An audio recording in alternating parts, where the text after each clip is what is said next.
আমি ওই 2005 সালে আলটিমেটলি বুলডোজার দিয়ে এখানে 300টা দোকানকে ভেঙে দিয়েছিলাম, গুঁড়িয়ে দিয়েছিলাম, তুলে ফেলে দিয়েছিলাম। প্রতি শনিবার নেতাজি আসতেন এখানে।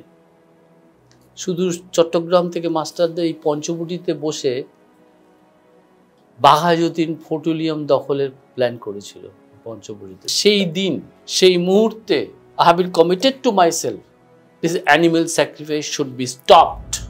একটা, দুটো, তিনটে, 14টা, 15টা, 20টা তুমি ছাক শিশুকে হত্যা করছো কেন? তুমি জীবন দিতে পারো না, তুমি জীবন নিচ্ছ কেন?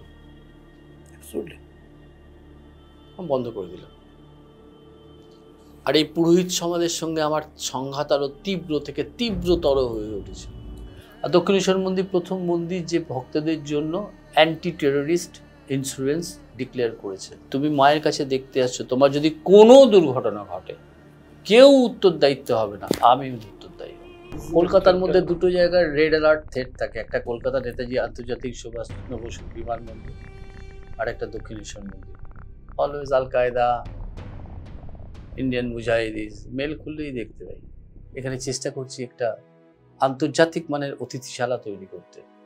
কাজ প্রায় সমাপ্ত, খুব তাড়াতাড়ি সবকিছু ঠিকঠাক থাকলে খুলে যাবো, যার নাম দিয়েছি জননী সারদা আন্তর্জাতিক অতিথিশালা।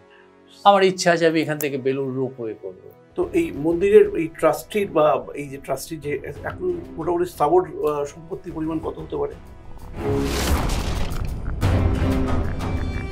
মায়ের কাছে চেয়েছি আর মা দেননি, হয়নি। নমস্কার, আমি অনির্বাণ চট্টোপাধ্যায়, বা বাংলায় আপনাদের সবাইকে স্বাগত। আজকে বা বাংলার পডকাস্টে এমন একজন অতিথি যিনি বোধহয় ভারতবর্ষের প্রায় 200 বছরের একটা হিন্দু দর্শন, হিন্দু আধ্যাত্মবাদ, আমাদের সংস্কৃতি, আমাদের বিশ্বাস সব কিছুর পীঠস্থান দক্ষিণেশ্বর কালী মন্দির, মা ভবতারিণী মন্দির, তার দায়িত্বে তিনি দীর্ঘদিন ধরে। শ্রী কুশল চৌধুরী, তিনি এই মন্দিরের সঙ্গে দীর্ঘদিন ধরে দায়িত্বে আছেন। এই মুহূর্তে ট্রাস্টি বোর্ডের মেম্বার এবং একই সঙ্গে মন্দির পরিচালনা কমিটি যেটা, তার তিনি সচিব। আমরা তার সঙ্গে আজকে কথা বলবো দক্ষিণেশ্বর মন্দির নিয়ে, এবং এই যে দক্ষিণেশ্বর মন্দিরের যে নতুন রূপ সেটা কীভাবে সম্ভব হলো, কীভাবে মানুষের এই যে প্রত্যেক দিন লাখ লাখ মানুষ আসেন সেগুলো কীভাবে সামলান তিনি, সবটা ওনার সঙ্গে কথা বলে নেবো। কুশলবাবু, আপনাকে অসংখ্য ধন্যবাদ আমাদের সঙ্গে থাকার জন্য।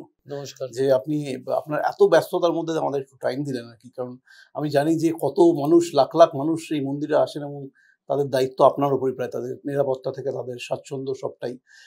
তার মধ্যেও আপনি আমাদের সময় দিয়েছেন কুশলবাবু, মানে অসংখ্য ধন্যবাদ। আমি আপনার কাছে একটা জিনিস জানতে চাইবো যে আপনার সঙ্গে এই মন্দিরের মানে মন্দির পরিচালনার কাজটা আপনার কবে মনে হলো যে আমার এবার সময় হয়েছে এই দায়িত্ব নেওয়ার? এটা একটা আপেক্ষিক প্রশ্ন।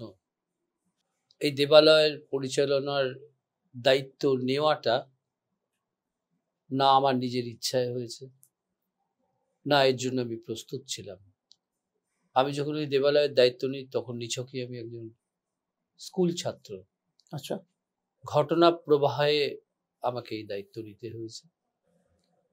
সেটা ছিল 1986 সাল, যখন মহামান্য কলকাতা হাইকোর্টের একটি বিশেষ নির্দেশে এখানকার কিছু পট পরিবর্তন হয়, প্রশাসনিক পট পরিবর্তন হয়।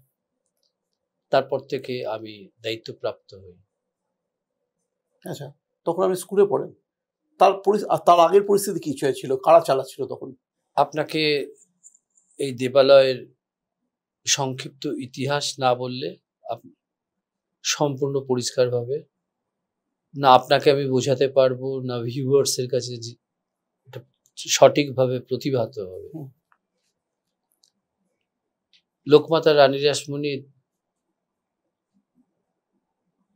যিনি শুধু একজন সে যুগের স্বনামখ্যাত প্রচণ্ড আত্মপ্রত্যয়ী ভদ্রমহিলাই ছিলেন না, তার সমাজ সংস্কার, তার দূরদৃষ্টিতা, তার ব্রিটিশ বিরোধী সংগ্রাম আজ এক কিংবদন্তি ইতিহাস। সে যুগের এমন কোনো ব্যক্তিত্ব ছিলেন না যারা রানী রাসমণির সংস্পর্শে আসেননি। বিদ্যাসাগর মশাই থেকে শুরু করে প্রিন্স দ্বারকানাথ ঠাকুর, সে যুগের বহু রত্নগর্ভা বাংলার যারা পরিচালনা শক্তি ছিলেন। রানী রাসমণি দেবালয় প্রতিষ্ঠার উদ্দেশ্যে 1848 খ্রিস্টাব্দে হেস্টি সাহেবের কাছ থেকে জমি ক্রয় করেন তার স্বামীর শেষ ইচ্ছা পূরণের জন্য। ম্যাকিন্টশ বার্নকে এই দায়িত্ব দেন। 1855 খ্রিস্টাব্দের 31শে মে এই মন্দির প্রতিষ্ঠা হয়, যেখানে পণ্ডিত রামকুমার চট্টোপাধ্যায় আসেন তার ভাই গদাধরকে নিয়ে। সারা ভারত জুড়ে এই মন্দির প্রতিষ্ঠার সংবাদ প্রচারিত হয়েছিল। সেই যুগে যদি আজকে ব্রিটিশ লাইব্রেরি বা ন্যাশনাল লাইব্রেরিতে যান, তখনকার সংবাদপত্রে এই দেবালয় প্রতিষ্ঠার সংবাদ পাবেন। এই মন্দির প্রতিষ্ঠার কিছুদিনের মধ্যেই রানী পরলোক গমন করেন। পরলোক গমন করার পূর্বে তিনি একটি দেবোত্তর দানপত্র লিখেছেন, যেটা বলে ডিড অফ এন্ডাওমেন্ট। কিভাবে এই দেবালয় পরিচালিত হবে আগামী দিনে তার সুস্পষ্ট নির্দেশিকা দিয়ে যান, যেটাকে আমরা আজকের পরিভাষায় বলতে পারি কনস্টিটিউশনস। তার সেই নির্দেশ অনুসারে পরবর্তীকালে কলকাতা হাইকোর্ট একটি স্কিম ফ্রেম করে দেন, যে স্কিম কখনো কখনো প্রয়োজন অনুসারে সংশোধিত হয়েছে, পরিবর্তিত হয়েছে, যুগের প্রয়োজনে তার অ্যামেন্ডমেন্ট হয়েছে। সেই স্কিম অনুসারেই দেবালয় পরিচালিত হয়ে থাকে। 1830 খ্রিস্টাব্দ থেকে 1886 খ্রিস্টাব্দ পর্যন্ত দেবালয় ওই স্কিমে পরিচালনা হয়ে এসেছে, এবং ওই স্কিমের সব থেকে বড় মৌলিক বৈশিষ্ট্য হলো 3 জন ওছি রানী রাসমণি পরিবারের থেকে নির্বাচিত হন নির্দিষ্ট সময়ের জন্য, এবং এই নির্বাচন পরিচালনা করেন মহামান্য কলকাতা হাইকোর্ট, কনফার্মেশনও করেন মহামান্য কলকাতা হাইকোর্ট। ওই স্কিমের নির্দেশ অনুসারে এইভাবে চলতে থাকে। 1971-72 সালে একটি সাংবিধানিক সংকট আসে। সাংবিধানিক সংকটটা এরকম যে তখন যে নির্বাচন প্রথা ছিল যে প্রতি একজন মানুষ বা সেবায়েত যারা রানী রাসমণির ডিসেন্ডেন্ট তাদের একটি করে ভোটাধিকার থাকবে। তো তখন সেই ভোটাধিকারের প্রয়োগ পদ্ধতিটা নিয়ে মহামান্য কলকাতা হাইকোর্টে রানী রাসমণির ওই অর্পণনামার একটি ইন্টারপ্রিটেশনস বা ব্যাখ্যা চাও উদ্দেশ্যে একটি মামলা রুজু হয়। দীর্ঘকাল ধরে এটি চলে এবং পরবর্তীকালে সেই মামলার রায় দেন, যে রায়তে বলা হয় যে না, একজন মানুষ একটি ভোটাধিকার যে হয়ে আসছে এটা ভুল পদ্ধতি। ভোটার পদ্ধতিটা হওয়া উচিত যার যতখানি সেবা পুজোয় অংশ আছে তার ভোটাধিকার ততখানি হবে, অর্থাৎ পার স্টেপস। ধরুন আমার এক ছেলে এক মেয়ে, আমি মারা যাওয়ার পর আমার এক ছেলে এক মেয়ে, ধরে নিই যদি আমার 4 আনা অংশ আছে, তাহলে 2 আনা 2 আনায় ভাগ হবে।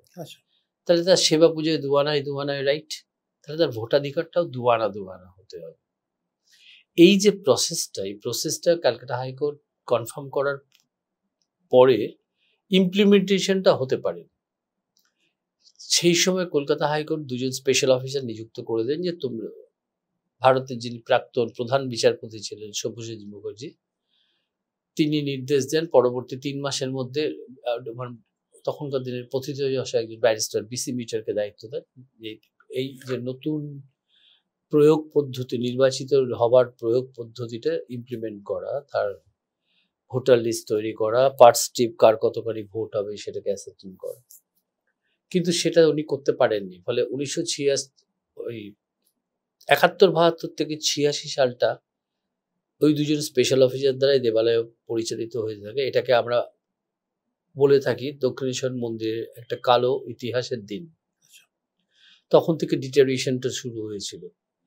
স্বভাবতই তারা আইনজীবী ছিলেন, সময় দিতে পারতেন না, অবক্ষয়, নানানভাবে অবহেলিত, ঠিক মতন ডেডিকেশনের অভাবে যেটা হয়, সেটা একটা সামান্য সংসারের ক্ষেত্রে হতে পারে, একটা ক্লাবের ক্ষেত্রে হতে পারে, যে কোনো সংগঠনের ক্ষেত্রে হতে পারে, দেশের ক্ষেত্রে হতে পারে। অনিবার্য কালস্বরূপ ওই 10টা বছর আমাদের কাছে একটা কালো ইতিহাসের অধ্যায় ছিল। 1986 সালে আমি ছাত্র অবস্থায় এটা নিয়ে ভাবনা চিন্তা করতে শুরু করি বলি না, আমাকে দিয়ে এটা করানো হয়েছিল। কিছু কিছু কাজ মানুষ ভাবে আমি করি, কিন্তু এটা প্রি এফেক্টস থাকে। আজকের উত্তর জীবনে এসে আমরা রিয়েলাইজ করি, আমি অন্তত রিয়েলাইজ করি, আমি যে কাজগুলো করি, যেগুলো ভাবি, সেটা ভাবছি হয়তো আমি করছি বা আমার দ্বারাই হচ্ছে, কিন্তু চালিকা শক্তি অন্য কোথাও থেকে আসছে। নইলে এই থটস অফ বাবলস বা এই অ্যাকশন, রুট অফ অ্যাকশনস, এটা একক কোনো মানুষ খুব রাতারাতি করতে পারে না। রাষ্ট্রশক্তি করে তার রাষ্ট্রযন্ত্র, তার financial capabilities, administrative capabilities, warfare capabilities, একটা সংগঠিত শক্তি করে। কিন্তু আমাদের ক্ষেত্রে তা নয়। তো 86 সালের ছাত্র অবস্থায় মহামান্য কলকাতা হাইকোর্টে আমি একটা এরকম এই অচল অবস্থা কাটানোর জন্য আমার যারা সিনিয়র ছিলেন তাদেরকে দিয়ে মুভ করিয়েছিলাম এবং আমি সফল হয়েছিলাম। ওই যুগ্ম স্পেশাল অফিসার ছিলেন, তারা পদত্যাগ করেন। তখন এটা ছিল মিস্টার ইউসি ব্যানার্জি, 7 ফেব্রুয়ারি 1986। উমেশ চন্দ্র ব্যানার্জির এজলাসে এটা ডক্টর তাপস ব্যানার্জিকে নতুন স্পেশাল অফিসার চেয়ারম্যান নিযুক্ত করে এই নতুন পদ্ধতিতে ভোটের নির্দেশ দেন এবং তিনি সক্ষমভাবে সেটা করেন। জুলাই মাস 1986 সালের প্রথম তৃতীয় ফেজের বোর্ড অফ ট্রাস্টিজ ইলেক্টেড হয়। সেই থেকে আজ পর্যন্ত সেইভাবে হয়ে আসছে। তখন থেকে আমি এই দায়িত্ব পালন করছি। আচ্ছা, রানী রাসমণির তো 4 কন্যা, প্রথমজন পদ্মমণি, পরের জন কুমারী, তারপরে করুণাময়ী এবং শেষে জগদম্মা। এই চারটি ফ্যামিলির মোটামুটি এই ট্রাস্টি বোর্ডে আছে। আপনাকে বুঝতে হবে, হ্যাঁ। আপনি যখন যে সময়কার কথা বলছেন, হুম। তখন ভারতবর্ষে কি চলছে, দায়ভাগ মিতক্ষরা চলছে, হিন্দু আনডিভাইডেড ল চলছে, হিন্দু ল যাকে বলে। তো হিন্দু ল অনুসারে তখন মহিলাদের কোনো রাইট ডিভলভ করতো না, করতো মেল টু মেলে ডিভলভ করতো। অর্থাৎ রানী রাসমণির 4 মেয়ের যে পরবর্তী প্রজন্ম আসে, 8 নাতির মধ্যে এটা ডিভলভ করেছিল, তার মেয়েদের মধ্যে নয়। কারণ হিন্দু দায়ভাগ অনুযায়ী এটা চলেছে 1956 সাল পর্যন্ত। আচ্ছা, 1956 সালের পরে ইন্ডিয়ান কনস্টিটিউশন অ্যামেন্ডেড হওয়ার পর ছেলে আর মেয়ের ইকুয়ালাইজেশন রাইট আছে। 56 সালের আগে পর্যন্ত কিন্তু মেয়েদের কোনো প্রপার্টি রাইট ছিল না। ঠিক তো রানী রাসমণির কন্যাদের মধ্যে ডিভলভ করেনি, করেছিল তার পৌত্রদের মধ্যে ডিভলভ করেছে। রানী রাসমণির 8 পৌত্র ছিলেন, 4 কন্যা। 8 পৌত্রের মধ্যে এটা ডিভলভ করেছিল। অর্থাৎ রানীমা বলেছিলেন, আমি মায়ের প্রথম সেবায়ত নিযুক্ত হলাম, self appointed. After my ডিমাইজ, my heirs or the heirs of my husband would be recorded as the Sebaits and they will administer the temple generations after generations. তো এই যে ডিভলভ করলো 8 নাতির মধ্যে, কলকাতা হাইকোর্ট 8টা স্ট্রিপ করে দিল। আচ্ছা, 8টা প্ল্যান করে দিল। Those who are entitled to participate in the board of trustees election, নির্বাচনে প্রতিদ্বন্দ্বিতা করতে পারবেন, ভোটাধিকার প্রয়োগ করতে পারবেন। এই ভোটাধিকার প্রয়োগ নিয়ে একটু আগেই বলে এসেছি যে তখন একরকম ভোট হতো, এখন একরকম ভাবে ভোট হয়। আপনি তো বোধহয় বড় কন্যা, মানে না, রানী রাসমণির দ্বিতীয় কন্যার নাম ছিলেন কুমারী। হ্যাঁ। কুমারীর স্বামীর নাম ছিল প্যারীমোহন চৌধুরী। এই প্যারীমোহন চৌধুরী এসেছিলেন যশোর থেকে। যশোরের যে প্রতাপাদিত্য আছে, 12 ভূঁইয়ার 1 ভূঁইয়া, তাদেরই ডিসেন্ডেন্ট ছিলেন। তো আমাদেরই বংশের পূর্বপুরুষ আপনার চৈতন্য মহাপ্রভুর বিবাহ সংগঠিত করেছেন লক্ষ্মীপ্রিয়ার। ও আচ্ছা, তো আমরা তারই বংশধর। আচ্ছা, তো আপনি হচ্ছেন দ্বিতীয় কন্যা, কুমারী দেবীর বংশধর আপনার। ওইখানটা আমার একটা সংশয় ছিল যে মানে অ্যাকচুয়ালি শুনেছিলাম যে হাজরা ফ্যামিলি কি করে, মানে হ্যাঁ, এখানে আপনাদেরকে জানতে হবে কিছু প্রাকৃতিক সত্যতা। যেমনি আপনি ভাওয়ালের রাজবাড়ি শুনেছেন যে তাদের কোনো বংশধর ছিল না, মানে যেটা নিয়ে কেসটা হলো আর কি হয়েছিল, সম্পত্তিটা অন্য কেউ পেয়েছিল। এরকম বহু জায়গায় দেখবেন, তার ভাঙা মহারাজ স্টেটে দেখবেন। এমনি এই যে হাজরা, এরা রানী রাসমণির বংশের সঙ্গে সরাসরিভাবে প্রত্যক্ষ যুক্ত নন। রানী রাসমণির যিনি ছোট মেয়ে জগদম্বা, মথুরবাবু 2টো বিবাহ করেছিলেন। প্রথমে করুণাময়ীকে করেছিলেন, তার বিয়োগের পর ছোট বোনকে বিয়ে করেছিলেন জগদম্বাকে। জগদম্বার যে 4 ছেলে ছিল, সেই 4 ছেলের প্রথম ছেলের নাম ছিল শ্রীগোপাল। তারপরে যে ছেলে ছিল শ্রীগোপাল, মদন গোপাল, মোহন গোপাল। এই মেজো ছেলে যিনি ছিলেন, মেজো ছেলের কোনো ছেলে, যে 4 ছেলে ছিল তারও পরের জেনারেশনে তার 2 মেয়ে ছিল। সেই 2 মেয়ের বিবাহ হয় ভিন্ন ভিন্ন জায়গায়। এক মেয়ের একটি ছেলে ছিল, সে দুর্ঘটনায় মারা যায়। ফলে আরেক মেয়ে থাকতো, তার বিবাহ হয়েছিল হাওড়াতে বিজয় গোপাল হাজরার সঙ্গে। তাদের যে সন্তানাদি, যেহেতু এনার কোনো ইস্যু ছিল না, ওরা ওই প্রপার্টিটা ইনহেরিট করেন, but they have not directly related with the DNA of Rani Rashmoni family. বুঝতে পেরেছি। হ্যাঁ, এই যখন দায়িত্ব নিলেন, একটু যখন আপনি একটু ম্যাচিওর হলেন বা এই পরিচালন যে কমিটি, তার সঙ্গে রেগুলার কাজ করতে আরম্ভ করলেন, কি চ্যালেঞ্জেস সেই সময় পেলেন? যে নতুন, আপনার তো ডেফিনেটলি সেই সময় একটা জীর্ণ দেবদেউল, অন্ধকারাচ্ছন্ন জায়গা, সন্ধ্যের পরে লোকে আসতে ভয় পায়, চারিদিকে অরাজকতা, ভেঙে পড়ছে, টিম টিম করছে 2-4টে টিউবলাইট। আমাকে যখন দায়িত্ব দেওয়া হয়, তখন অর্থনৈতিক পরিকাঠামো বলে কিছু নেই, কি করে মায়ের সেবা পুজো হবে ভাবতে হচ্ছে। আর দেবালয়ে তখন আপনি তখনকার দিনে 86 সালের সংবাদপত্রের কার্টুনগুলো দেখুন, আনন্দবাজার, যুগান্তর, স্টেটসম্যান, পাবেন তার চিত্র। এরকম একটা অবস্থায় যাত্রা যখন শুরু করি, তখন দেবালয়টা মোটামুটি ভাবে সমাজ বিরোধীদের দখলে। পঞ্চবটিতে আপনার যাওয়ার কোনো উপায় নেই। 70-এর দশকের পর একটা অন্যরকম অস্থির পরিবেশ ছিল। এই অবস্থায় দায়িত্ব নিই। আর দায়িত্ব নেবার পর প্রতিটা পদক্ষেপে, ও একটা কথা আছে না, সেকেন্ড ওয়ার্ল্ড ওয়ারে, দ্বিতীয় বিশ্বযুদ্ধের, ব্যাটল ফর দ্য ইঞ্চেস আর ইঞ্চেস। প্রত্যেকটা ইঞ্চিতে ইঞ্চিতে লড়াই করতে, বিনা যুদ্ধে আমাকে কেউ মেদিনী ছেড়ে দেয়নি। কারণ এখানে একটা ভেস্টেড ফোর্স গ্র্যাব করেছিল। ওই যে 10 বছরের একটা কালো রিজম, প্রশাসনহীনতার মধ্যে দিয়ে যে আন্তর্জাতিক তীর্থক্ষেত্রটার কালো অবস্থা চলছিল, সেই সুযোগে কিছু স্বার্থান্বেষী চক্র, কিছু সমাজ বিরোধী এবং কিছু স্বার্থান্বেষী মানুষ এটাকে কালনিমের লঙ্কা ভাগ করে নিয়েছিল। আমার এই পোর্শনটা, আমার এই পোর্শনটা, আমার এই পোর্শনটা, আমার এই পোর্শন। আমাকে এদের সঙ্গে লড়তে হয়েছে, আমাকে হুলিগানদের সঙ্গে লড়তে হয়েছে, ভেস্টেড ফোর্সদের সঙ্গে লড়তে হয়েছে, আমাকে এখানে সো কল্ড তথাকথিত পুরোহিত বর্গ, পুরোহিত ভারতবর্ষের সব থেকে শক্তিশালী সম্প্রদায়। এরা সমাজ তৈরি করে, এরা বিধান দেয়, আর এরাই সব থেকে বেশি শোষণ করে। পুরোহিত বলছে ওটাই শেষ কথা।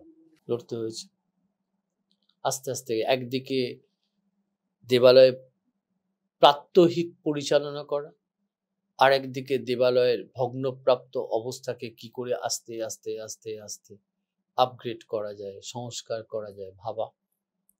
আপনারা তো মনে আছে, আমি শুনেছি আপনি বলছিলেন একটু আগে, এখানকার মানুষ এই দেবালয়ে ঢুকতেই কি ছিল, মন্দিরের চারিদিকে হাঁচ, পুরো হকার ভর্তি, ডালার দোকান, চিৎকার চেঁচামেচি, ডিভোটিসদেরকে বিভিন্নভাবে উত্তপ্ত করা, ঠিক তাদের সঙ্গে লড়াই। অর্থাৎ লড়তে হয়েছে আমার সমস্ত ফোর্সগুলোর সঙ্গে, এদের সঙ্গেও করতে যাচ্ছিলাম আপনাকে, এদের সঙ্গেও লড়তে হয়েছে। কি ধরনের, মানে ধরুন এই পুরোহিত যে এই ফোর্সটা রয়েছে, সেখান থেকে কি ধরনের বাধা আসতো? আপনাকে নিত্য যারা পুরোহিত, এরা নিজেদেরকে বলতো যে আমরা মন্দিরে পুজো করি, মন্দিরে যা কিছু ভক্তরা দেন সবটা আমাদের। বাহ। যারা এখানে দোকান করেন, যা কিছু হয় সবটা আমাদের। বাহ। এবং বিভিন্ন গ্রুপস যা কিছু পড়ে, বাহ, তাহলে আমার ট্রাস্ট চলবে কি করে। বারংবার মহামান্য কলকাতা হাইকোর্টে গিয়েছি, ইন্টারপ্রিটেশন চেয়েছি। অনেক বড় ইতিহাস। সংক্ষেপে যদি 2 কথায় বলতে হয়, পুরোহিত যিনি পরের হিত করেন, পুরোহিত ক্যানট বি সেলফ অ্যাপয়েন্টেড। পুরোহিত নিজে কখনো স্বনিযুক্ত হতে পারেন না, তাকে নিযুক্ত করে। আপনি একটা ডিভোটিস, আপনি একটা পুরোহিতকে নিযুক্ত করলেন যে আমার হয়ে তুমি পুজোটা দিয়ে দাও। অর্থাৎ একটা পুরোহিত মিডিয়েট করছে in between God and you, as a mediator. ভারতবর্ষের সনাতন ধর্মের ইতিহাস বলে পুরোহিত পুজো করে দিলে পুজো দেয়, পুরোহিতকে তার দক্ষিণা দেয়। আমি বললাম পুরোহিতের যেটা দক্ষিণার প্রাপ্য আমার কোনো আপত্তি নেই, কিন্তু পুরোহিত আমাকে ডিফাইন করতে হবে বিলট, যে একটা ভক্ত যখন কিছু অফার করছেন, কাকে অফার করছেন? ডিটিসকে অফার করছেন, পুরোহিতের মাধ্যমে অফারটা করছেন। পুরোহিতের হাতে দিচ্ছেন, বলছেন পুজোটা দিয়ে দাও। কি একটি অলংকার দিচ্ছেন, মাকে দিয়ে দাও। কি একটি শাড়ি দিচ্ছেন, মাকে দিয়ে দাও। তোমাকে এটা ডিফাইন করতে হবে, এই যে অফারিংসটা দিচ্ছে এটা কার প্রাপ্য। Let it be segregated. দীর্ঘ সওয়ালের পর for the sakes of my divine mother I win, যে না, যেটা দক্ষিণা সেটা দক্ষিণা পুরোহিতের প্রাপ্য, কিন্তু যে অফারিংস দিচ্ছে সেটা মায়ের প্রাপ্য। Come to trust, not to individual. ওই লড়াই শেষ করতে করতে আমার কেটে গেল 10 থেকে 12 বছর, কারণ এরা খুব পাওয়ারফুল। আর এরা কি বলতো, আমরা রামকৃষ্ণের বংশধর। আমি বললাম শ্রীরামকৃষ্ণ কি শ্রীমা ছাড়া অন্য কোনো রমণীকে বিবাহ করেছিলেন? তার সন্তানাদি আছে। আমি কোর্টে আর্গু করেছিলাম। মিসেস ব্যানার্জি বলে, হোয়াট আর ইউ টেলিং? আমি বললাম, এরা বলছে এরা রামকৃষ্ণের বংশধর, মিনস দে আর অ্যাবিউজিং, অপব্যবহার করছে ঠাকুরের কোনো বংশধরে। বলো ঠাকুর পরিবারের লোক। আপনার পরিবার আর আপনার বংশধরের মধ্যে অনেক পার্থক্য আছে। ঠাকুরের 5টা ভাই ছিল, 4টে ভাই ছিল, 2টো ভাই ছিল, সেই একটা ভয়ের একটা বংশ। তখনকার দিনের মথুরবাবু টথুরবাবু ছিলেন, আচ্ছা ঠিক আছে আপনার বাড়িতে গৃহদেবতার পুজো হচ্ছে, ব্রাহ্মণ বৃদ্ধ হয়ে গেছেন, আমার ছেলেটা আমি আর পাচ্ছি না, ঠিক আছে তোমার ছেলে করুক। আমাদের ট্রেন্ড ছিল তাই, সেই হিসেবে বলে যে পুজো করো। আলটিমেটলি ওটা তো রাইটে কনভার্সনস করে নিয়েছিল, লড়তে হয়েছে। পুরোহিতদের কোনো হেরিডিটারি রাইট হয় না, দে আর অ্যাপয়েন্টেড। স্বয়ং শ্রীরামকৃষ্ণ অলসো অ্যাপয়েন্টেড প্রিস্ট। পরবর্তীকালে উনি যুগ অবতার শ্রীরামকৃষ্ণ হয়েছেন, but initially he was appointed. ওনার দাদা Pandit Ramkumar appointed priest by the trust. এবার বললাম তাহলে পুরোহিতের দেখবেন মন্দিরে গিয়ে, পুরোহিতের দক্ষিণা বাক্স দাও, মায়ের প্রণবী বাক্স দাও, লেট ইট বি সেগ্রিগেটেড। একটা লড়াই। এরপরে দোকানদারদের সঙ্গে এরকম আছে, এবং আমাকে, মাই কনসেপশন ইজ ভেরি ক্লিয়ার, আমাকে আমার পুরনো দেবালয়ের ঐতিহ্য ফিরিয়ে দাও। সেই স্থাপত্য শৈলী, সে নীরব পঞ্চবটি, ঠাকুর পোস্তা দিয়ে হাঁটছেন, নরেন, বাবুরাম, রাখাল মাস্টার মশাইয়ের সঙ্গে আলাপচারিতা করছেন। I want to reback that environment, that ambience, that vibes. আমাকে ফিরিয়ে দাও। তো বিনা যুদ্ধে কেউ ছাড়বে না, কারণ পুরো এমবাংমেন্ট জুড়েই হকার্স বসে আছে, পুরো পঞ্চবটি জুড়ে হকার্স বসে আছে। সিংহদুয়ারে ঢুকতেই দুদিকে সারি সারি দোকান বসে আছে। আমি ওই 2005 সালে আলটিমেটলি বুলডোজার দিয়ে এখানে 300টা দোকানকে ভেঙে দিয়েছিলাম। কি করেছিলাম? ভেঙে দিয়েছিলাম, গুঁড়িয়ে দিয়েছিলাম, তুলে ফেলে দিয়েছিলাম।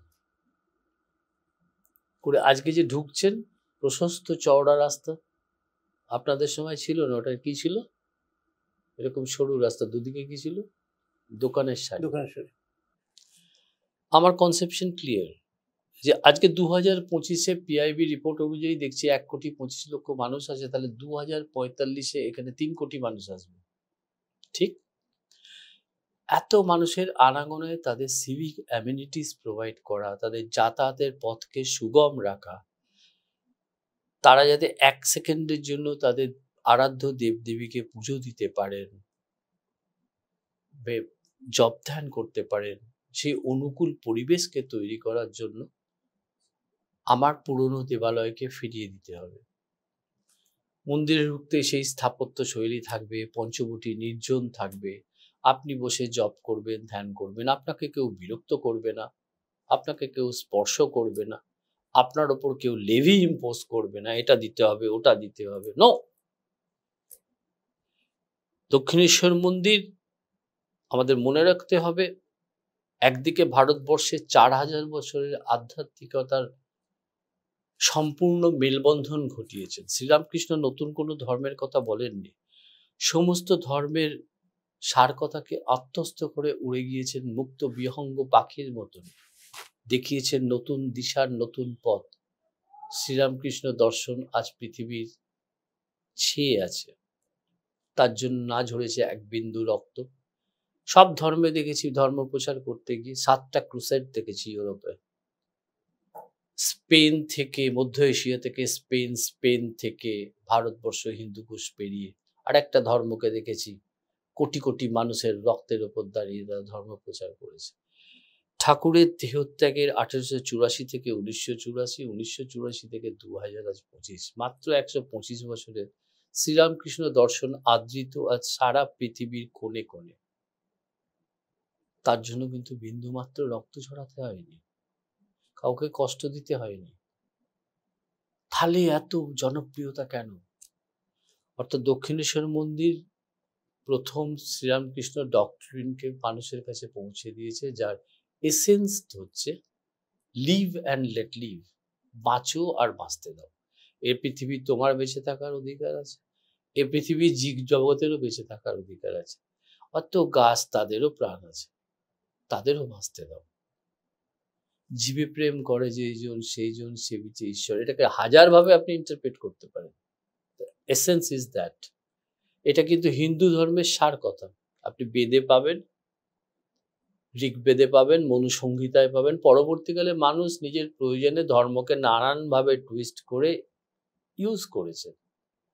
ঠাকুর তার থেকে স্বতন্ত্রভাবে এসে নতুন দিশায়, যখন হিন্দু ধর্ম তার প্রগতিশীল ভূমিকাটা হারিয়ে ফেলেছিল, দীর্ণ বিদীর্ণ হয়ে গিয়েছিল কাস্টিজমে, ভারতবর্ষ শোষিত হয়েছিল 1300 বছর ধরে, ভারত আত্মা মুক্তির পথ খুঁজছিল, বলতে পারেন। ভারতবর্ষ তো মন্দিরময় দেশ, হাজার হাজার মন্দির আছে। দক্ষিণেশ্বর মন্দির তো মাত্র 150 বছর, 170 বছরের মন্দির। তাহলে আর একটা নতুন দেবালয়ের প্রয়োজন কি হলো? অর্থাৎ যখন আমরা আজকের দিনে তাকিয়ে অ্যানালিসিস করি, 1300 বছরের মুক্তির জন্য ভারত আত্মা যখন ছটপট করছিল, বিদীর্ণ বিদীর্ণ ছিল কাস্টিজম, হিন্দু ধর্মের প্রগতিশীল ভূমিকা শেষ হয়ে গিয়েছিল, প্রয়োজন ছিল একটা নতুন পিঠে, নতুন মানুষের, নতুন যুগবাতরের, হিন্দু ধর্মের নির্যাসকে দিয়ে তখনকার মানুষের এই ডিভাইডেশনসকে সরিয়ে নতুন আলো দেখাবে, নতুন পিঠ চাই। ডগম্যাটিজমের মধ্যে দিয়ে নতুন আত্মার সন্ধান চাই।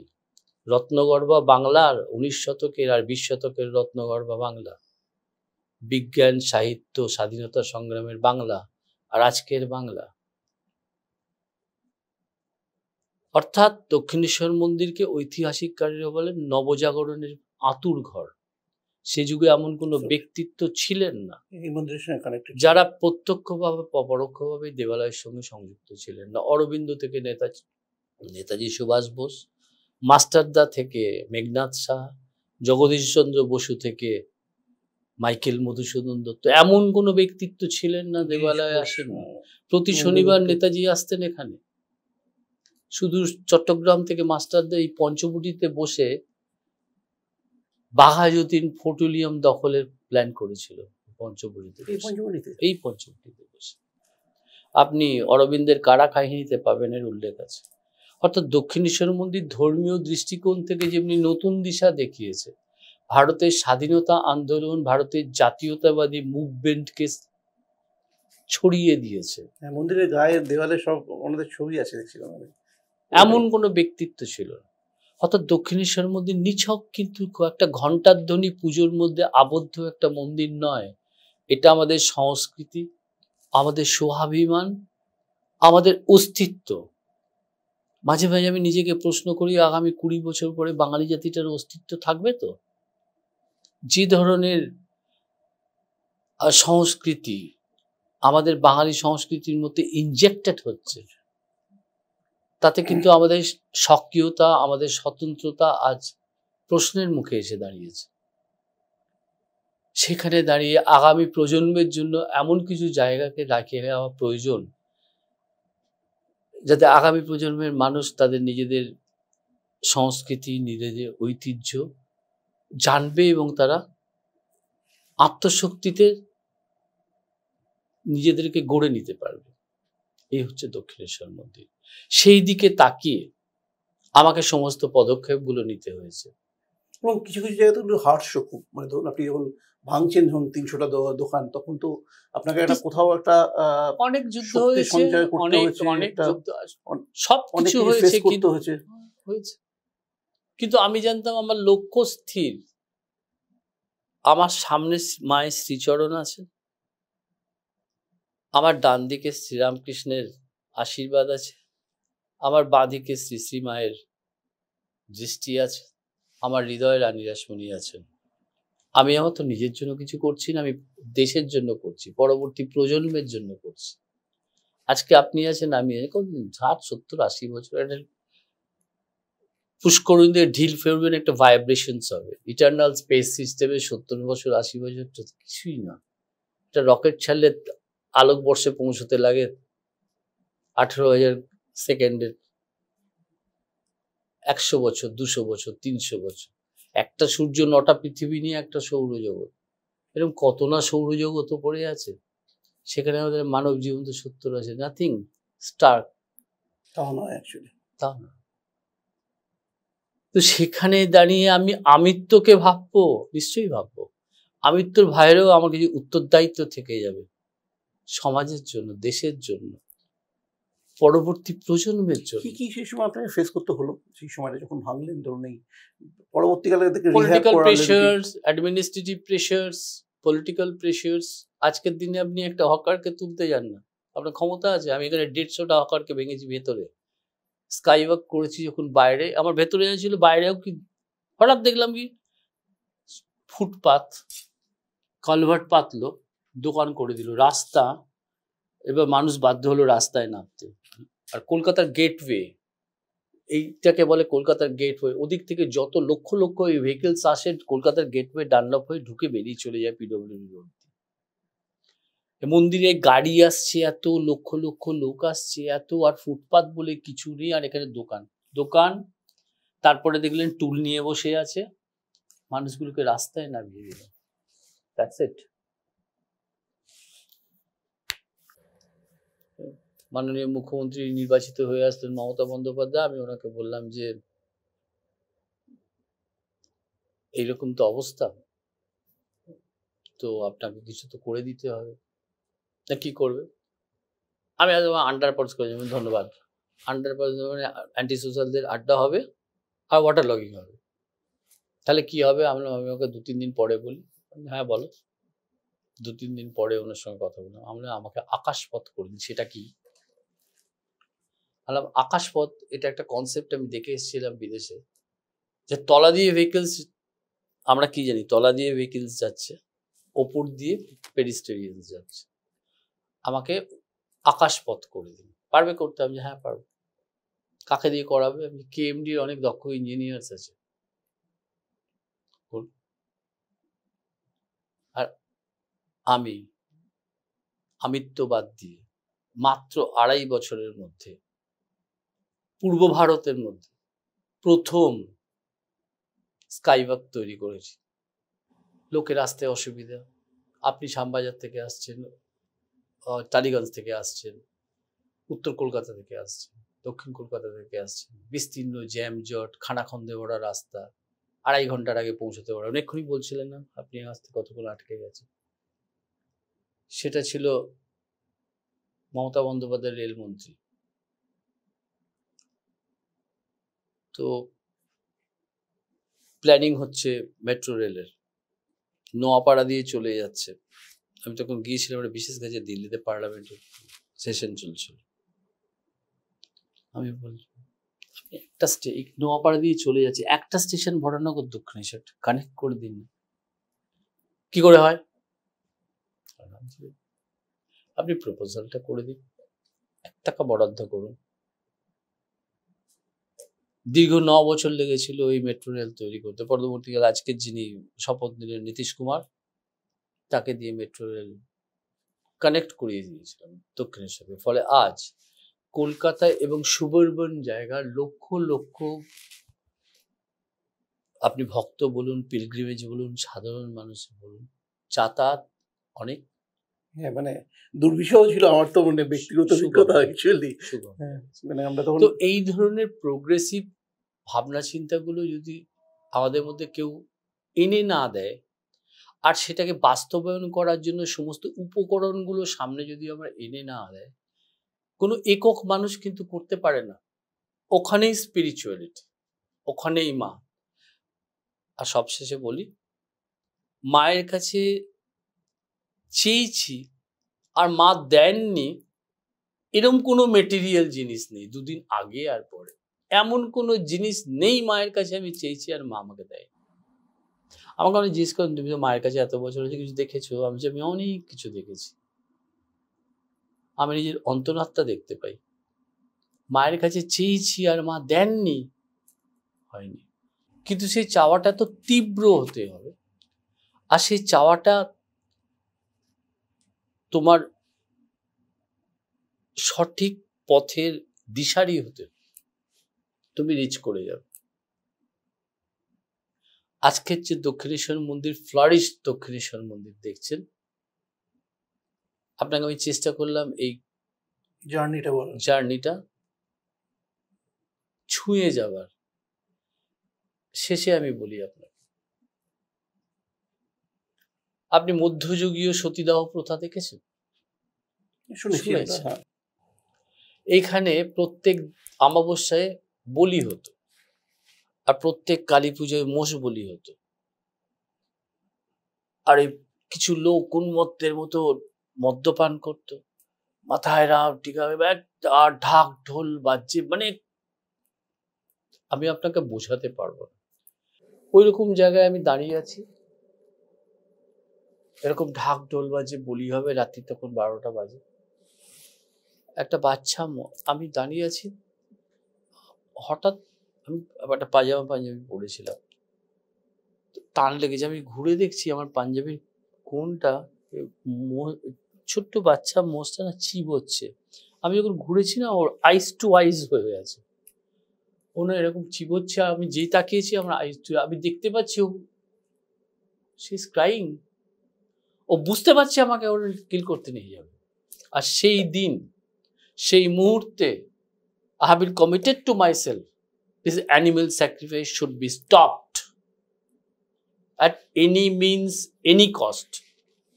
Maybe the oceans of battle I have to cross, I will cross, just as seeking the permission from my divine mother. এখানে নীতির প্রশ্ন, আধ্যাত্মিক করার প্রশ্ন। মা জীব বার করে দাঁড়িয়ে আছে। আপনি যখন জিভটা বার করে চেপে থাকবেন, আপনার মধ্যে drop of blood, drop of water দিয়ে একটা বিন্দু আপনার ভেতরে যাবে না। যাবে কি? জিভটা বার করে কাটুন তো, আপনাকে জল দিচ্ছি, দেখি তো আপনার ভেতরে জলটা যায় কি? কোন ধর্মশাস্ত্রে লেখা আছে যে একটা অসহায় প্রাণী কোনো কথা বলতে পারছে না, কিছু জানলো না, তুমি গিয়ে তাকে কিল করে দিলে? কি না আমার মা সন্তুষ্ট হবে? কোথায় লেখা আছে? দুঃখের ব্যাপার, আরম্ভ হলো তর্ক বিতর্ক, বহু মন্দিরে এখনো বড় তর্ক। অরুন্ধতী দেবী করেছেন, এই মুভমেন্ট করেছেন, তর্ক বিতর্ক। আমাকে বললো তুমি তোমার নির্বংশ হয়ে যাবে, আমি কভার। তোমার অমুক হার্ট অ্যাটাক হয়ে যাবে, আপনি কভার। তুমি মরে যাবে, আমি ভালো হলো, I will stop it for the sake of god. সেই সময় সমস্ত শুভবুদ্ধি সম্পন্ন মানুষ, সংবাদ মাধ্যম আমার এই জার্নিটাকে পুরো সাপোর্ট করেছে। মানে আমি অন্যান্য যারা মন্দির চালান আর কি, মন্দির কমিটি, আমি এবারেই দেখে এসেছি কালী পুজোর সময় বা দুর্গাপুজোর সময় বহু মন্দিরে এখনো অব্দি ছোট ছোট বলি বন্ধ করার পর বিতর্ক হয়েছিল। দক্ষিণেশ্বর মন্দির যদি পরে আপনারাও পড়েন অ্যাকচুয়ালি। না না, বিতর্ক হয়েছে। আমি বলছিলাম আমার যদি মাংস খাবার ইচ্ছা হবে আমি কিনে খাবো। বলছে দুর্গাপুজোয় আর সুখ নাই কেন? পাঠার মাংস নাই, কুতুম পেঁচার নকশায় পড়বে তার রিপিটিশন। অর্থাৎ খাওয়াটাই তোমার যদি উদ্দেশ্য, তুমি মাংস কিনে খাও। নিছক ধর্মের স্তম্ভের একটা অসহায় ছাক শিশুকে, একটা দুটো তিনটে 14টা 15টা করে তুমি ছাক শিশুকে হত্যা করছো কেন? তুমি জীবন দিতে পারো না, তুমি জীবন নিচ্ছ কেন? বন্ধ করে দিলাম। আর এই পুরোহিত সমাজের সঙ্গে আমার সংঘাত আরো তীব্র থেকে তীব্রতর হয়ে উঠেছিল। এমন একটা জায়গায় পৌঁছে গিয়েছিল যে সত্যি সত্যি ওরা হয়তো আমাকে, কিন্তু আমাকে কিছু করতে পারেনি। আজ দীর্ঘ 3 দশকেরও বেশি দক্ষিণেশ্বর মন্দিরে কোনো রক্তপাত হয় না। এর পেছনেও ফিলসফি আছে। সেই যুগে যখন রক্তপাত হতো, আমি কথামৃতে দেখছি ঠাকুর তখন ঝাউতলায় চলে যেতেন। স্বামীজি যখন মঠ তৈরি করেছিলেন তখন দেখছি সীমা স্বামীজিকে বলছেন মঠে কোনোদিন বলি দিও না। যিনি দেবালয় প্রতিষ্ঠা করছেন রানী রাসমণি, সেই মহিষী মহিলা সারাটা জীবন কেটেছে ত্যাগ, তিতিক্ষা, দেশপ্রেম আর মানুষের সেবায়। তিনি পরম বৈষ্ণব ছিলেন, গলায় দেখবেন তুলসীর মালা। যিনি মাকে মৃন্ময়ী থেকে চিন্ময়ী করে পেয়েছেন, কেঁদে পেয়েছেন, কাউকে খুন করে পাননি, শ্রীরামকৃষ্ণ। যিনি শিখিয়েছেন জীবে প্রেমের কথা, যার কথায় নরেন থেকে সামাজিক ট্রান্সফরমেশন হয়েছে। নরেন, বাবুরাম, রাখার একটা ফুটবল টিম করেছে, খেলতে গেছে, সারা পৃথিবীতে খেলে এসছে। তো সেখানে জীব হত্যা কেন? এটা সেলফ কন্ট্রাডিক্টরি হচ্ছে না? হচ্ছে না? নিশ্চয়ই হচ্ছে। না, এতদিন ধরে হয়ে হচ্ছে, তুমি বন্ধ করে দিচ্ছ। আমি যে একটা ভুল যদি হতে থাকে, তো কোনোদিন কি সেই ভুলের সংশোধন কেউ করবে না? আপনি বলুন, করা উচিত কি করা উচিত? অ্যাবসলিউটলি। মানে মানে এই এদের বিরুদ্ধে গিয়ে আপনি দাঁড়িয়েছেন ওইভাবে, মানে ভয় যান আর কি। এবং এতদিন ধরে প্রচলিত একটা, মানে কি বলবো, একটা কুপ্রথা। আপনি জানেন না এই ধারাটার বিরুদ্ধে দাঁড়াতে আমাকে আই ক্যান মানে আন্ডারস্ট্যান্ড, মানে lots of hassle I have to faced, but I will. কিন্তু আপনি এই যে ডেইলি যে পুজো বা এই যে পদ্ধতিগুলো চলে আর কি, সেটাও তো আপনাকে একই সঙ্গে ম্যানেজ করতে হয়, এদের দিয়েই করতে হয়। সেই এই ব্যালেন্সটা কিভাবে হয়? কখনো ধমকে, কখনো চমকে, কখনো ভালোবেসে। তুমি মায়ের জন্য কাজ করো, আমি তোমাকে দেখব। তুমি মা বিরোধী কাজ করবে, তোমার সঙ্গে আমার কোনো সম্পর্ক নেই। আমাকে বেছে নিতে হবে। একটা ফোর্স, অ্যান্টি ন্যাশনাল ফোর্স, একটা ফোর্স ডেডিকেটেড ফোর্স, একটা ফোর্স প্রোগ্রেসিভ ফোর্স, একটা ফোর্স রিয়াকশনারি ফোর্স। তোমাকে বেছে নিতে হবে। বোঝাতে পারলো? কুশলা, একটা জিনিস বলি, জিজ্ঞেস করি আপনাকে, যে আপনার তো মোটামুটি দুটো দিন খুব মেজর দিন, একটা হচ্ছে কালী পুজো, একটা হচ্ছে কল্পতরু। এই দিন এত মানুষ আসেন এখানে।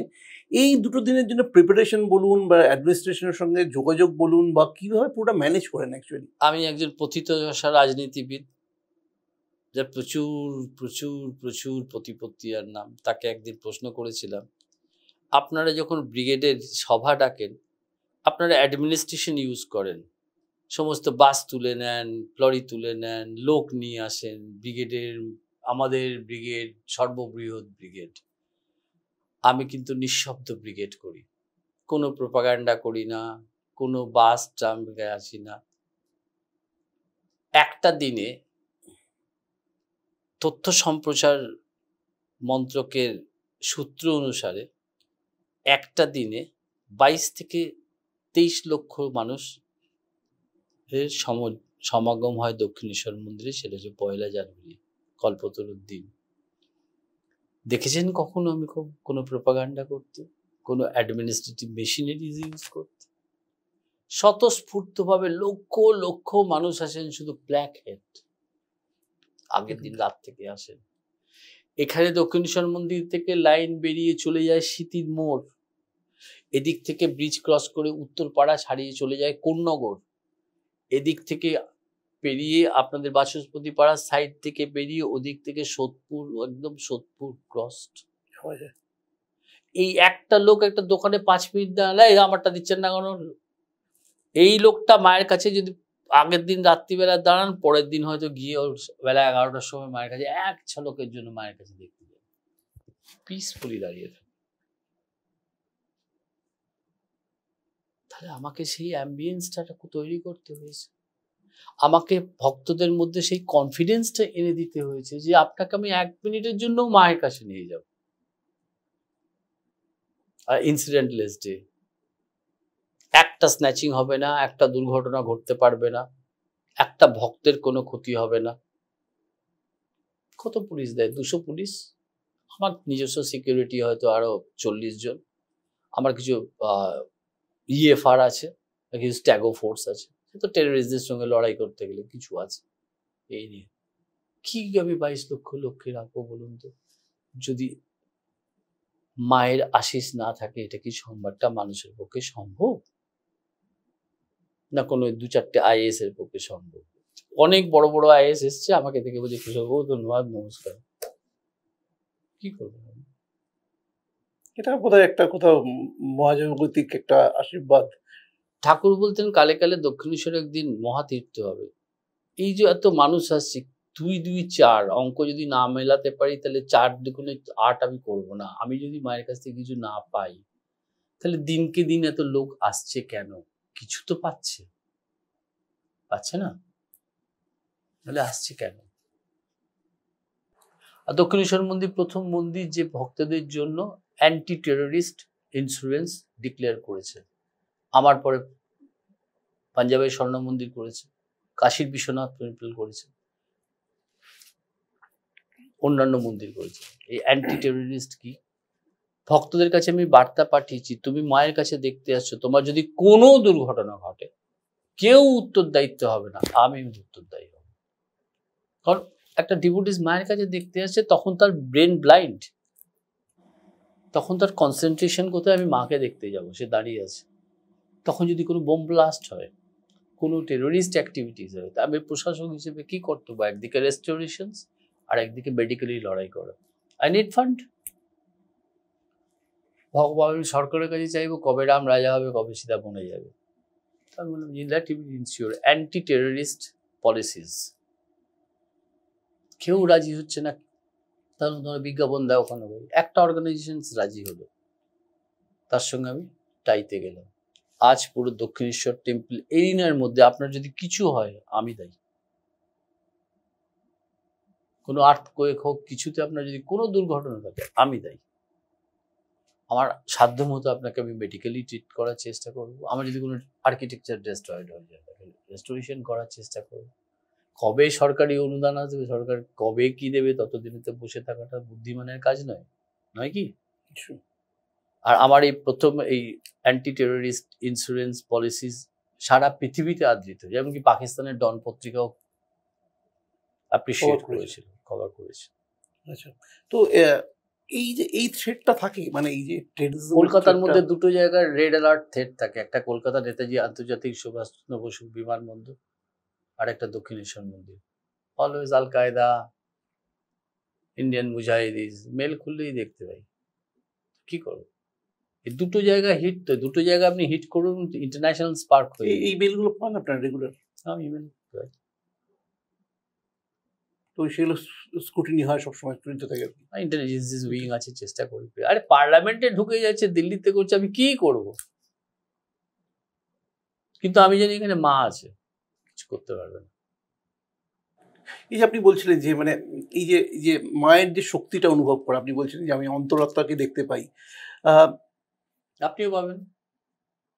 হ্যাঁ নিশ্চয়ই, মানে আপনি যেটা বললেন তীব্র হওয়া দরকার আর কি। হ্যাঁ, সেই আকুতিটা, সারেন্ডার। তুমি আছো, আমি আছি, তুমি রাখলে আমি থাকবো, তুমি না থাকলে করবো কি? তুমি চালাবে, তুমি চালিকা শক্তি তো ওর হাতে। দেহ দিয়েছে তো, দেহ দিয়েছে,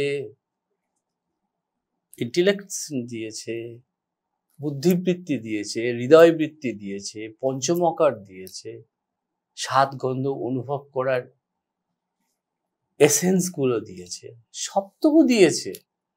আর যখন দেহ থেকে তুলে নেবে আমাকে, আমি তো কোনো একটা বডি এসছি ওখান থেকে, ডেস্টিনি যাব ওখানে। আমার নিজের মনে আছে প্রতিমা বেদীর কথা। প্রতিমা বেদী, কবির বেদীর স্ত্রী, সেই সময় নামকরা মডেল। তার একটা সাংঘাতিক জীবন ছিল, তার একটা ফ্ল্যাশি জীবন ছিল, আলোর সামনের জীবন ছিল। তিনি মডেলিং করতেন এবং একই সঙ্গে ক্যামেরার সামনের একটা জীবন। সেখান থেকে তিনি এলেন মা ভবতারিণীর দর্শন পেতে, এবং মাকে দেখার পর তার গোটা জীবনটা বদলে যায়। তিনি আত্মজীবনীতে লিখছিলেন এবং একটা অদ্ভুত একটা চেঞ্জ তৈরি আসে এবং তিনি পরবর্তীকালে ওড়িশি শিল্পী হিসেবে, নৃত্যশিল্পী হিসেবে আত্মপ্রকাশ করেন, আমরা সবাই জানি সেটা। কিন্তু সেটা উনি কিন্তু লিখেছিলেন বারবার যে এটা সম্পূর্ণটাই সম্ভব হয়েছিল, গোটাটাই বদলে দিয়েছিলেন। মা ভবতারিণীর সঙ্গে সাক্ষাৎটাই গোটাটা বদলে দিয়েছিল, গোটা জীবনটা বদলে দিয়েছিল। তো জানি না, কিছু নিশ্চয়ই ব্যাপার আছে। আমরা অনুরাধা পাড়োয়ালের কথা জানি যে ওই সময় খ্যাতির মধ্য গগনে, সেই সময় তিনি এসে তারপরে মায়ের সঙ্গে তার কানেকশনের কথা উনি বারবার বলেছেন। এই কানেকশনগুলো নিশ্চয়ই থাকে। আমি একজন অভিনেত্রীর নাম বলতে পারি, মনীষা কৈরালা, খুব ক্যান্সারের 4th স্টেজে ছিলেন। খবর পারলেন মায়ের কাছে আসবে, সে রিকভার। এখানে কি না এসছে, কি না সেই বলছি। অনুরাধা পাড়োয়ালের কথা শুনি আমি, হাওয়াজুটি পড়ে চলে এসছে দাদা। আমার কাছে আপনি ব্যক্তি আমার কাছে বড় না, আমার কাছে সমষ্টি বড়। লক্ষ লক্ষ মানুষ এসে যদি যে জায়গায় একটু শান্তি পেয়ে যাবে, আমার উত্তরদায়িত্ব সেই জায়গাটাকে ঠিকঠাক রাখা। চেষ্টা করছি, আপনাদের সবার আশীর্বাদ নিয়ে চেষ্টা করছি। কতখানি সফল হয়েছি, কতখানি ব্যর্থ হয়েছি তো মহাকাল বলবে। সফল তো ডেফিনেটলি হয়েছেন, কারণ আপনি এই মন্দিরটা একদম চেঞ্জ করে দিয়েছেন। আমাদের তো একটা সময় দেখেছি কিচ্ছু করি তো, কিন্তু এখনকার যে মন্দির তার একদম। তবু আমি স্যাটিসফাইড নই, আরো অনেক কাজ বাকি। কি কাজ করতে চান? আপনার স্বপ্নের মধ্যে কি কি আছে? আমার স্বপ্নের মধ্যে আছে যেটা খুব তাড়াতাড়ি আমি বাস্তবে রূপ দিয়ে করব, যেখানে আপনার মতন মানুষরা আসবেন, সারাদিনে যে রিচুয়ালস গুলো হয় অবজার্ভ করবেন। প্রত্যেকটা জায়গা আছে, আমার এখানে নেই। এখানে চেষ্টা করছি একটা আন্তর্জাতিক মানের অতিথিশালা তৈরি করতে। কাজ প্রায় সমাপ্ত, খুব তাড়াতাড়ি সবকিছু ঠিকঠাক থাকলে খুলে যাবো, যার নাম দিয়েছি জননী সারদা আন্তর্জাতিক অতিথিশালা। আচ্ছা, জননী সারদা ইন্টারন্যাশনাল গেস্ট হাউস। বেরোতেই দেখবেন বাঁ দিকেই বিশাল একটা, মনে হবে একটা ইউনিভার্সিটি ক্যাম্পাস। মেন গেট দিকে বেরোতেই বাঁ দিকে, আচ্ছা আচ্ছা, প্রায় 11,000 স্কোয়ার ফিট। এখানে আমার স্যুটস আছে, এখানে সিঙ্গেল রুম, ডবল রুম আছে। মানুষ দূর দূরান্ত থেকে সে রাত্রে অঙ্গল আরতি দেখবো, রাত্রিরে পুজো দেখবো, আমাকে সে অ্যাক্সেস গুলো করতে হবে। আমার ইচ্ছা আছে আমি এখান থেকে বেলুড় রোপওয়ে করবো। দক্ষিণেশ্বর মন্দির এটা ইকো ট্যুরিজমের সব থেকে সম্ভাবনাময় একটা স্থান। সারা পৃথিবী থেকে এখানে লোক আসে। এটা অসাধারণ হবে যদি দক্ষিণ আফ্রিকার ক্রিকেট টিমটা পুরো এসেছিল মাকে দেখতে। আপনার আমার থেকে বেশি জানে Dakshineswar. Paris, Panchavati, can we go there? আমি তো মুখ দেখছি হাঁ করে, বাপরে বাপ, এত জানে। এটা তো অসাধারণ। আপনার এই যে পরিকল্পনা, যদি সত্যি দক্ষিণেশ্বর থেকে বেলুড় মঠ একটা রোপওয়ে করো, তাহলে কি হবে? এখান থেকে রোপওয়ে করতে করতে যখন বেলুড় মঠে যাবে, কি দেখতে পাবে দুদিকে? The effect of tourism. অসাধারণ। মানে আমি এটা ভাবিনি কেন কেউ, মানে অসাধারণ। মানে এটা দক্ষিণেশ্বরের বেলুড়, আমি দক্ষিণেশ্বরের বেলুড় ফেরি সার্ভিস চালু করেছি, জেটি তৈরি করেছি। আমি বাবুঘাট, দক্ষিণেশ্বর, মায়ের ঘাট, আমি ট্রায়াঙ্গুলার সার্কিট তৈরি করেছি। উই মেক দিস বিবেকানন্দ সার্কিটের নাম দিয়ে লড়াই করেছি। শুনুন, কলকাতায় বসে কিছু হবে না, লড়তে হবে এখানে, লড়তে হবে দিল্লিতে, বসে কিছু হবে না, আপনাকে আদায় করে আনতে হবে। আমি ওখানে দিল্লিতে দেখি সাউথ ইস্ট ওয়েস্ট লবি হয়, যে পারছে, যার কবজিতে জোর আছে সে তুলে নিয়ে আসছে প্রজেক্ট। আর আমাদের ইস্টার্ন লবি আমরা সেকেন্ড ক্লাস সিটিজেন। কারণ জানি এরা মিথ্যে কথা বলে, কাজ করে না, অলস একটা জাতি। কাজ না করে কিছু করতে দাও, খুব ভালো থাকবে, কাজ করতে দিলেই পালিয়ে যাবে। আমাদের সম্পর্কে এরকম ধারণা। আমি সর্বত্র দেখেছি, কাজ করেছি তো এখানে দেখেছি সব ছেলে মেয়ে আড্ডা মারছে। দক্ষিণেশ্বর মন্দিরে আসছেন, ধরুন কেউ ভোগ খেতে চাইছেন, ঠিক আছে, মন্দিরের মায়ের প্রসাদ চাইছেন আর কি খেতে, সেক্ষেত্রে তাদের কি সিস্টেম আছে একটু? আমার এই সম্পূর্ণ সামগ্রিক যে প্রয়াস, সেই প্রয়াসের মধ্যে অন্যতম একটা প্রয়াস, আমি ভক্তদেরকে মায়ের প্রসাদ খাওয়াবো। একটা সময় ছিল আমার স্থান ছিল না, আমার সামর্থ্য ছিল না, আমার সেই পরিকাঠামো ছিল না। আজ আমি একটি ভোগান্য কেন্দ্র তৈরি করেছি, আপনাদের জ্ঞাতার্থে জানাই। সেখানে প্রতিদিন আনুমানিক 400 থেকে 500 ভক্তকে আমরা মাতৃভোগান্ন পাওয়ার ব্যবস্থা করে দিয়ে থাকি। 100 টাকা করে নিই, কি গীতাতে থাকে, যেটা আপনার বিষয়। খিচুড়ি, একটা ভাজা, গোবিন্দভোগ চালের ভাত, ডাল, একটা নিরামিষ তরকারি, যখন যেটা সিজনে যেরকম হয়, একটু ঘি ভাত, চাটনি, পরমান্ন। মাকে নিবেদন করা হয় কি ভোগ হিসেবে?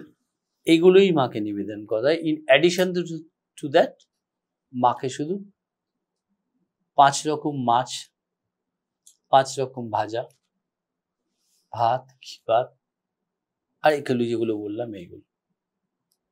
আচ্ছা, তো মাছটা আমি ভক্তদেরকে দিতে পারিনি কারণ সম্ভব নয় তো। আর তাছাড়া অনেক ভক্ত মাছ খাবো, তো হোটেল ফোটেলে অনেক খেয়েছি, মন্দিরে যাবো নিরামিষ ট্রেন থাকে ভেতরে। তো মাছ কি ধরনের মাছ দেন আপনারা? 5 রকম মাছ যেরকম অ্যাভেলেবেল হয়। আচ্ছা, চিংড়ি মাছ হতে পারে, ইলিশ মাছ হতে পারে, ভেটকি মাছ হতে পারে, কাতলা মাছ হতে পারে, পোনা মাছ হতে পারে। আমাদের এখানে রান্না কিন্তু সন্দক নুনে হয়। আচ্ছা, গোবিন্দভোগ চাল হয়, সিদ্ধ চাল হয় না। কম্পাউন্ডের মধ্যেই রান্না করে মায়ের? হ্যাঁ, তো পেছনেই আপনি আসতে, এখান থেকেই ভোগশালা দেখতে পাবেন, ভোগান্ন কেন্দ্র দেখতে পাবেন। আচ্ছা, এই পেছনটাই আছে। দাদা আরেকটা কথা হচ্ছে যে শ্রী শ্রীরামকৃষ্ণর যে ঘরের যে একটা উপাসনা, একটা ইয়ে ছিল আর কি, মানুষ গিয়ে ওখানে একটা দীর্ঘক্ষণ বসতেন, ওখানে প্রার্থনা করতেন, সেটা কি এখনো সেরকমভাবে রয়েছে না? আপনার বন্ধ হয়ে গেছে, ওটা বন্ধ করে দিয়েছে। এটা এটা মানে মানুষ এটার একটা অভাব আছে আর কি, মানে এটা অভাব আছে না, এটার অপপ্রয়োগ আছে। একটা সময় শ্রীরামকৃষ্ণের বাসকক্ষ খোলা থাকতো, ঠিক আছে? শ্রীরামকৃষ্ণের শয়নের খাট আর তলায় ওনার বসে আলাপচারিতা করতেন, দুটো স্টেজে থাকতো। কি করছেন দাদা? ঠাকুরের জিনিস একটু নিয়ে যাই ছিঁড়ে। আচ্ছা, আমি এবার কি করলাম, গ্লাস ব্যারিকেড করে দিলাম, you can allowed to see, not to touch. এবার একটা স্টিপ থাকলো তো, এখানে এখানে এখানে এখানে এখানে এখানে এখানে লোক বসে আছে, ধ্যান করছে, ঘোড়ার ডিমের ধ্যান করছে, পাখা চলছে তো ঘুমোচ্ছে। ওর পেছন দিয়ে যে হাজার হাজার লোক ঢুকছে ওর খেয়াল নেই। ও দাদা উঠুন, দাঁত দেখছেন না আমি বসে আছি। প্রশাসনিক বিড়ম্বনা। তৃতীয়ত, আমি যখন গর্ভমন্দিরে যাব, শ্রীরামকৃষ্ণের ঘরও তো একটা গর্ভমন্দির, আমাকে নিজেকে সেভাবে প্রিপেয়ার করতে হবে। কি পোশাক পরে আছি, কি বিষয়ের চিন্তা নিয়ে আছি, কি বিড়ি সিগারেট খেয়ে আসছি, পানের দোক্তা ফেলে আসছি। আপনার শরীরটা মন্দির, আবার শরীরটা একটা আবর্জনার স্তূপ। আপনি সূর্যের দিকে তাকানোর আগে আপনাকে প্রিপেয়ার হতে হবে। নিশ্চয়ই। আপনি বেলুর মঠে যান তো আপনাকে স্বামীজি ঘরে ঢুকতে দেবে? কেন দেবে না? What's the reason? ওই যে ভাইবসটা নষ্ট হয়ে যায়। একটা ভাইবস কিন্তু ছিলই, সত্যি ছিল, ভাইবসটাই চলে যাচ্ছিল। আমি বললাম না, রেস্ট্রিক্ট। তুমি দেখো, you pay your tribute but don't enter. কি পোশাক পরে আসছো, সঠিক যুক্তি একদম। কিভাবে আসছো, কি মানসিকতায় আসছো। আমি কোনো ভক্তকে আঘাত করতে চাই না। অ্যাট দ্য সেম টাইম আমি আমার দেবালয়ের স্পিরিচুয়াল অ্যাম্বিয়েন্সকে ঠিকঠাক রাখার কঠিন দায়িত্বে নিয়োজিত। আমাকে তো করতে হবে। আমি বোঝাতে পারলাম? বুঝতে পেরেছি, একদম অবশ্যই সঠিক যুক্তি, একদম মানে সত্যি কথা। তাই আর একটা কথা হচ্ছিলাম যে মাকে যারা কিছু নিবেদন করতে চাই, এই যে আপনি বলছেন কেউ অলংকার দেয়, কেউ শাড়ি দেয়, এইটা নিবেদন করার পদ্ধতিটা কি? মানে কেউ আপনি আসবেন, সোজা অফিসে আসবেন, এখানে 2-3 ধরনের রেজিস্টার আছে। যদি আপনি মনে করেন কোনো অর্নামেন্টস দেবেন, একটা রেজিস্টার আছে, আপনার নাম লিখবেন, সিরিয়াল নাম্বার পড়বে, আপনার নাম পড়বে, আপনি কি জিনিস দিচ্ছেন তার ডেসক্রিপশনস পড়বে, পাশে আপনাকে স্বাক্ষর করতে হবে, কন্ট্যাক্ট নাম্বার দিতে হবে। সেমনি আপনি যদি মনে করেন আপনি 100 টাকা দেবেন, তার একটা রেজিস্টার আছে, আপনি আপনাকে সেম সিস্টেমে হবে, পাশে আপনাকে কাউন্টার সিগনেচার করতে হবে। আমি জানবো এটা ট্রাস্টে আসলো। আপনি যদি কারোর হাতে দিয়ে দেন, we are not liable for that. তো এই মন্দিরের এই ট্রাস্টির বা এই যে ট্রাস্টির যে এখন মোটামুটি স্থাবর সম্পত্তির পরিমাণ কত হতে পারে, যে আপনারা নিশ্চয়ই এটা অডিট করান প্রতি বছর? মায়ের সম্পত্তির মূল্যায়ন করবেন মানে না, ইকোনমিক পয়েন্ট অফ ভিউ থেকে? হ্যাঁ। এটা অসীম সাগরের কাছে একটা পুতুল দিয়ে ক্ষীরের পুতুল গিয়ে গলে গিয়েছিল, তা না। আমরা খুব খুব খুব সীমিত অর্থনৈতিক পরিকাঠামোর মধ্যে দেবালয়কে পরিচালনা করছি। আপনার এই প্রশ্নের উত্তর একদম প্রত্যক্ষভাবে এবং সরাসরিভাবে দিচ্ছি যে দক্ষিণেশ্বর মন্দির না অতীতে, না বর্তমানে, না আগত ভবিষ্যতে, না দেখেছেন বা দেখবেন যে কোনো ভক্ত সাধনের কাছ থেকে ফিনান্সিয়াল এইডস কালেক্ট করছে বাই পাবলিশিং অমুক project, send ACP check, 80G relief. আপনি আসবেন, যদি মনে করেন 10 টাকা দেবেন, দেবেন না, it's up to you. Dakshineswar মন্দির দেখেছেন কোনোদিন কোনো ফিনান্সিয়াল গাইডস কালেক্ট করেছে? অর্থাৎ আমাদের নিজস্ব খুব সীমিত পরিকাঠামোর মধ্যে দিয়ে আমরা দেবালয় চালাই।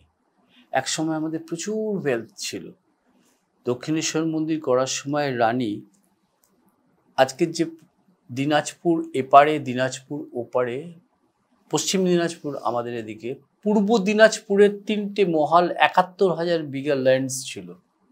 ওখানেও দক্ষিণেশ্বর মন্দির আছে, পটেশ্বরী কালী মন্দির, রেল স্টেশন আছে। আচ্ছা, আমি স্বাধীনতার আগে পর্যন্ত নথিপত্রে পাচ্ছি প্রায় 3.5 লক্ষ 4 লক্ষ টাকা করে রেভিনিউ আসতো, আর কাইন্স, চাল ফাল সব ওপার বাংলা থেকে আসতো। That was cut off after the British independence. পুরো পাকিস্তান হয়ে যাওয়ার পর ওটা বন্ধ হয়ে যায়। আচ্ছা, তখন থেকে আমাদের ইকোনমিক্যালি আমরা অনেক ক্ষতিগ্রস্ত হই। আস্তে আস্তে আস্তে আস্তে সার্ভাইভ করার চেষ্টা করছি, but not crashing our policies which instructed by Tony. রানিমার নির্দেশ ছাড়া এমন কিছু নেই আমরা করতে পারি না। As because Dakshineswar temple is a private trust. এটা আমাদের প্রাইভেট ট্রাস্ট, হয়তো ফ্লারিশড হয়েছে, সারা পৃথিবীতে নাম নেই। সরকার থেকে আপনারা কিছু পেতে পারেন না আর কি, মানে কোনোদিন দেখেছেন? আপনাকে তো প্রথম প্রশ্ন করলো। হ্যাঁ, সরকার রাস্তা করে দিল, রাত্রির খাবার হয়ে যাবে। গঙ্গা আছে, তোমার গঙ্গা আমার পাড় ভাঙছে, আমার শিব মন্দির এফেক্টেড হচ্ছে, ল্যান্ড আমার, but the Ganga belongs to government. তোমার গঙ্গা আমার ল্যান্ড ভাঙছে, তোমার দায়িত্ব আমাকে রেস্টোর করে দেওয়া। Is not that? আমি গঙ্গায় কিছু করতে পারবো না, কারণ আমার এই রাইট নেই। আপনি গঙ্গায় কিছু করতে পারবেন না, গঙ্গা বিলংস টু গভর্নমেন্ট। তাহলে তোমার গঙ্গা আমার কি করছে? পোস্তা ভাঙছে, এম্বাঙ্কমেন্টকে ডিস্ট্রয়েড করতে করতে এগিয়ে আসছে, গঙ্গার ভাঙন রোধ করতে। তুমি গঙ্গা অ্যাকশন প্ল্যান করেছো, বারাণসী করছো, প্রয়াগ করছো, মথুরা করছো, বৃন্দাবন করছো, পাটলিপুত্র করছো, করতে করতে বাংলা তো ওখান থেকে নাবতে নাবতে নাবতে নাবতে বে অফ বেঙ্গলে মিট করেছে। তাহলে তুমি এখানে কেন রেস্টোরেশন করবে না? আমাকে লড়তে হয়েছে গিয়ে দিল্লিতে। তুমি আমার এই এম্বাঙ্কমেন্টকে কেন সারিয়ে দেবে না? পশ্চিমবঙ্গে গঙ্গা অ্যাকশন প্ল্যানে যে 4,000 কোটি টাকা, 6,000 কোটি টাকা, 8,000 কোটি টাকা স্যাংশন হয়ে এসছে, only দক্ষিণেশ্বর মন্দির successfully implemented the Ganga Act under the Ganga action plans of renovation work, carried out the renovations work. আর কোথাও 2% হয়েছে, কোথাও 4% হয়েছে, কোথাও 5% হয়েছে। আমি এখানে 100% করিয়েছি। আমার কিছু চাই না, আমাকে সারিয়ে দাও। ক্যালকাটা পোর্টকে দিয়ে হাইড্রোলিক ইনভেস্টিগেশন করো, ওকে সারিয়ে দাও। আমি শুধু এনওসিটা দেবো, টেস্ট রিপোর্ট দেখবো, কি কোয়ালিটিতে দিচ্ছ। সিন্ডিকেট ফি বাজি ফাজি আমার কাছে চলবে না। মায়ের বাড়িতে কি কোয়ালিটি সিমেন্ট দিচ্ছ, কি স্টোনশিপ দিচ্ছ, পুরো রিপোর্ট দেখবো, কাজ দেখবো, রিপোর্ট দেখবো, এগেন টেস্ট করাবো, এনওসি দেবো। সকালে যখন ঢোকেন কি বলেন? মাকে বেরোন যখন কি বলেন? লাস্ট প্রশ্ন। যখন আমি দেবালয়ে ঢুকি, মায়ের কাছ থেকে অনুমতি না, দেবদেবীর কাছ থেকে অনুমতি নিই, আমাকে অনুমতি দাও প্রবেশের জন্য। এখন যখন বেরোবো আবার এদের কাছ থেকে অনুমতি দেবো, আমাকে অনুমতি দাও, আমি তাহলে আসি। মানে এই এই যে জার্নিটা, এই আপনি যে জার্নিটার গল্প আমরা এতক্ষণ ধরে করলাম, সেটা কেমন লাগে? ফুলফিলিং লাগে খুব? একটা রক্তস্নাত যাত্রা, আমি জানি না এখন এর শেষ কোথায়। অনেক কিছু করার আছে এখনো। অনেক কিছু করার আছে, বললাম তো, রোপওয়ে করার আছে, আরো কিছু করার আছে। ইনোভেটিভ থটস কখনো তার লিমিটেশন রাখে না। দেখে না, কিন্তু স্বপ্ন দেখার সাহসটাও তো লাগে। তো একটা বাটিতে এতখানি তার ডেপথ, ততখানি তার তেল ধরবে, তার আধার যতখানি। আমার আত্মা যতখানি মা ধারণের ক্ষমতা দিয়েছেন ততখানি আমি প্রিজার্ভ করতে পারবো, তার বাইরে তো পারবো না। আর কি, আরো তো 20 বছর, আস্তে আস্তে নিভে আসবে দীপশিখা, তার মধ্যে যত তাড়াতাড়ি কাজ করতে পারে। আর এগুলো করা বোঝায় কি, ওপরে ফিক্সড ডিপোজিট করা। এখানে যত করবেন ওপরে তত একটা স্টেবল ঘর পাবেন, নইলে উঠতে হবে। Thank you so much, thank you আপনাকে অসংখ্য ধন্যবাদ।